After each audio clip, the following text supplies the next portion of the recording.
ஒரே ஒரு கடவுள பேஸ் பண்ணி 3 படத்துடைய லைனப் வந்து இருக்கு. ஏன் இப்போ நெறைய முருகன் படம் ரிலீஸ் ஆகுது அப்படின்னு நீங்க எல்லாம் யோசிச்சிருப்பீங்க.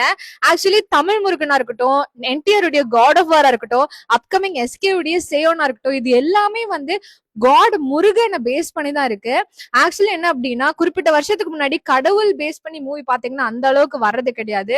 இப்போ ரீசெண்டா கொஞ்சம் வருஷத்துக்கு முன்னாடி தான் அதிபுருஷா இருக்கட்டும், ஹனுமானா இருக்கட்டும், பிரம்மாஸ்டரா இருக்கட்டும், இந்த மாதிரி படங்கள்லாம் ரிலீஸ் ஆயிட்டு வருது.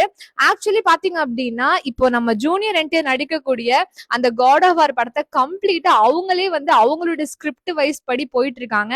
ஆனா நம்ம வெற்றிமாறன் எடுக்கக்கூடிய படம் வந்து கண்டிப்பா அந்த நாவல் பேஸ் பண்ணி தான் இருக்கும்.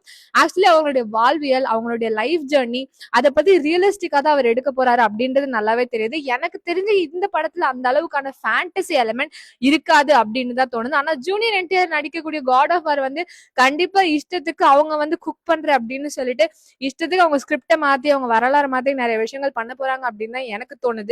எனக்கு தெரிஞ்சு இப்ப நம்ம இண்டஸ்ட்ரியே கொஞ்சம் கம்ப்ளீட்டா அந்த மைத்தாலஜிக்கல் மூவி ரிலேட்டடா கொஞ்சம் நிறைய எடுக்கிறாங்களோ அப்படின்ற மாதிரி எனக்கு ஃபீல் ஆகுது. ஏன்னா அப்கமிங் கூட பாத்தீங்கன்னா வாரணாசி வருது, ராமாயணம் வருது, இந்த மாதிரி படம் எல்லாமே லைனப்ஸா இருக்கு. நீங்க இந்த 3 படங்கள் பத்தி என்ன நினைக்கிறீங்க அப்படின்னு கமெண்ட்ல சொல்லுங்க.